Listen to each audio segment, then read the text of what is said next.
Kasi ito pa yung iba namin bukid. Ilang buwan na lang. Ay ilang linggo na lang siguro to. Mga October. Yan. Dawan. Malalaki siya oh.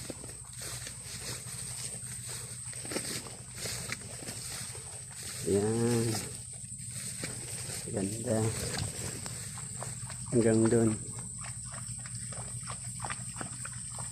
Tapos ito pa. Sa baba. Yan. Kasama yan.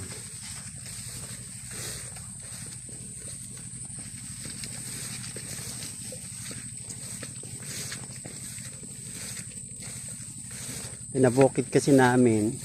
Kasi wala na yung kuya ko na nagbubukid. Di ko naman kaya magbukid.